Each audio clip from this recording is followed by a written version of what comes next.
RWBY Volume 7, Chapter 8, Cordially Invited has officially released. So let me break it down for you. So everyone's invited. Or some people are invited. Ironwood was the only one invited, but everyone's going anyway. Team RWBY thinks there's something suspicious going on with Jacques, and so they send Weiss in, undercover, into her own house to sneak and prod around. But before that happens, Ironwood, accompanied by Penny and Winter, attend Jacques' dinner meeting, where Robin is also at. Primarily, all of the words that are spoken at this meeting, shocker, are against Ironwood. Concerns are raised over the anonymous actions he is taking and how that, in turn, is only harming the people of Atlas. A small outburst by Winter causes her to excuse herself from the room, where she and Penny have a talk? It's kind of a talk. Winter's upset because she displayed emotion, and Penny says that that's a good thing. Winter says that it's not, and Penny just accepts that she does not understand, and that's pretty much the scene with Jacques' dinner. All things considered, there's not much to say about it. We already know each of the individual characters' motivations, and this is just all of them meeting, primarily to gang up on Ironwood. I will say this was a better appearance from Jacques than he had previously. I liked the fact that he wasn't making up lies. All of the things that he stated, all of these concerns are in their own way valid. If you were to give all of his dialogue to Robin, for example, all of a sudden it sounds virtuous and noble and it makes perfect sense. The obvious reason it's not that from Jacques is because of his affiliation with Watts. But what I'm saying is his ability to manipulate the truth to his advantage feels a lot more skillful than it did when he was talking to Weiss, for example. Also, it doesn't help that every time he talks, there's this very ominous violin or cello going on in the background. As for the scene with Penny and Winter, I thought it was okay. I get the purpose of it. Winter needs to learn that emotions aren't a bad thing, and it showcases that Penny isn't just a bunch of ones and zeros and also has emotions herself. It was a very brief scene where the characters just said exactly what they were feeling. I don't think it was terrible, but I also don't think it was that amazing. Anyway, Weiss's adventures through her own home eventually lead to her father's office, where she hopes to gain access to his computer to find out what he may be hiding.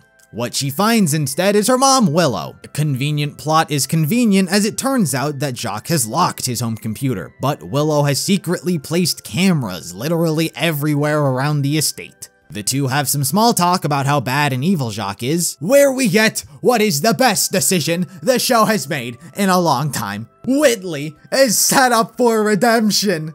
Willow tells Weiss to look out for him, but after Weiss states that he wants nothing to do with her, Willow points to the fact that it's because she left him alone with the man she hates so much. Fuck yes! Finally, dude, a win! It happened. Mark it in the history books, people. They finally did it. The Mad Lads made an S-tier decision. Whitley has risen up as one of the show's most complicated characters that actually has some depth behind him.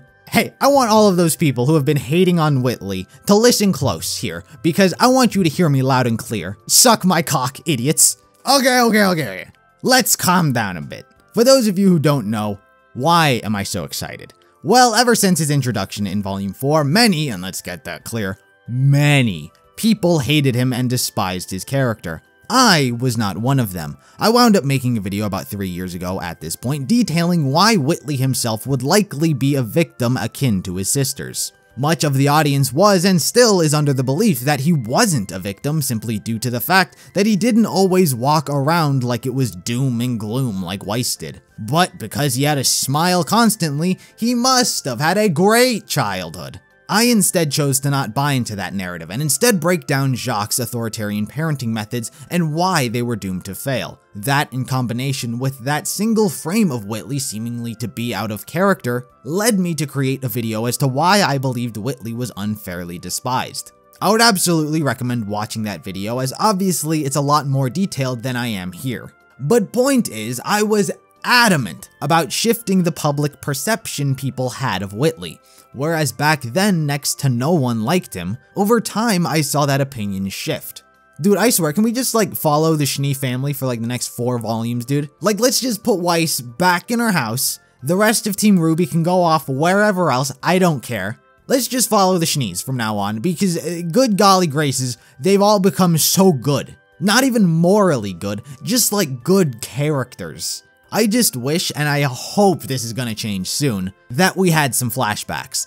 Flashbacks are so vital to these characters, and while talking about it is better than nothing, seeing these things would be infinitely better. I wouldn't even care if Weiss just walked up to a window, stared longingly into the distance, and it cuts to a flashback. I'll take whatever because it's so important to these characters. From every Schnee family member's perspective, how did Winter, Weiss, and Whitley all interact as children? Because even still in modern day, Whitley and Winter haven't interacted on screen yet. We have no idea what the dynamic is between those two, if Winter also thinks Whitley is a lost cause, or if she's under the exact same belief as Weiss. Same goes for Willow's role in everything, because despite seeming to care about Whitley's well-being, it seems as though she's acknowledging having contributed to what has become of him, even if it is having done nothing, which in and of itself led to this outcome. Flashbacks to the Schnees are vital at this point because we can't just be left to imagine the environment these kids grew up in. The quote-unquote abuse Willow has been through simple word of mouth. Vague mentions of these events are not enough. It is so important that we get to see the past of this family in what should be, in my opinion, more than one episode. I think I said this earlier in the volume, but they could unironically make an entire season dedicated to the Schnees family. That's how much there is for literally everyone. But back to Whitley. I've talked about this before. His actions weren't ever that devious or maniacal. He more often than not just seems to be talking to his sister because he seems bored. Yeah, he's always bragging about the things that he has and she doesn't, coming off as being a bit of a dick. But that's kind of how siblings are with each other. Not everyone just talks about their emotions and feelings and hug and just sing kumbaya. Whitley's actions have always been pretty normal, which only makes everyone else seem like a dick now. Like, haha, we dumped wine over him because he was a minor roadblock. Which, I'm sure if they really wanted, they could have just had Nora grab him by the arm and tug him away. But now that he's a sympathetic character, all of the characters are now dicks. I'm telling you, get rid of all of these characters and just follow the Schnees. That's the recipe for success moving forward. I also like the fact that Willow is sort of a defeated character. She does what most characters don't do, and that's self-reflection, looking back and recognizing the faults she contributed. Her whole dialogue isn't just, Jacques is the only one to blame. He is the sole reason this happened. Whitley became the way he was. Instead, the way I interpreted it is she's equally placing as much blame on herself to the point that she's given up. As one of the two parents, she failed to pull her own son away from the clutches of her father. She's failed, she's acknowledged she's failed, and thus she's putting it up to Weiss. She hopes Weiss could do what she could not. She's recognized her failings and what she did wrong, and she knows it. Of course, Jacques is to blame for a lot of the things, but her failure to do anything about it is something that should weigh on her character. And that's a rare sight to see in this show. But while I was extremely happy with what I saw this episode, not everything was perfect. Undoubtedly, I have the most minor of nitpicks in the beginning, in which I wish all of the characters had been given proper attire for the event. For everyone strolling up in a limo to this fancy party, it seemed a bit odd that all of the characters were wearing their traditional battle attire. Everyone else seems to be wearing suits and ties or dresses. I think it would have been a neat opportunity to give all of the characters fancy clothes similar to that of Volume 2's dance. My only real problem with the episode was Willow's alcoholism. Not in the sense that she shouldn't have it, clearly she should, but it's mainly about its execution of it.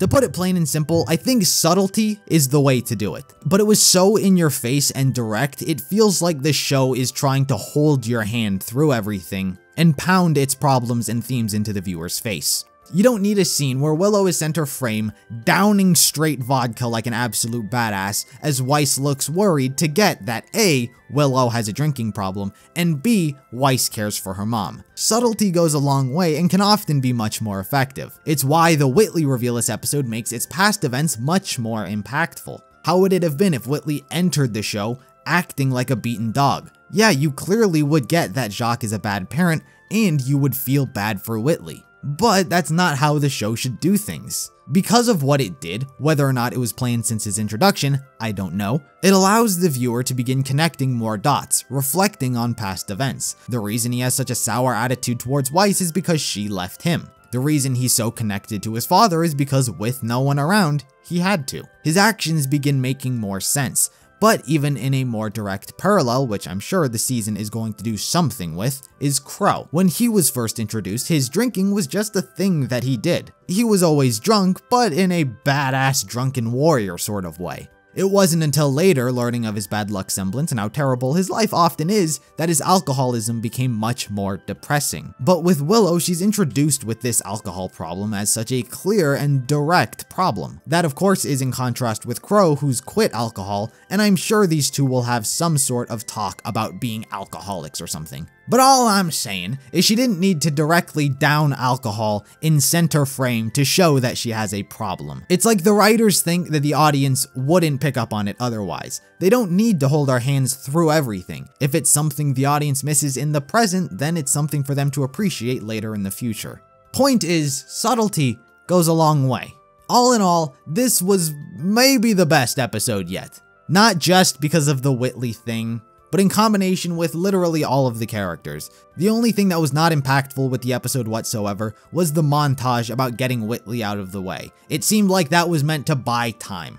Like the episode was supposed to be X amount of minutes long. It wasn't that, and so they added this weird montage in the middle. That was the only thing that was not impactful. Everything else I would say at worst was pretty well done.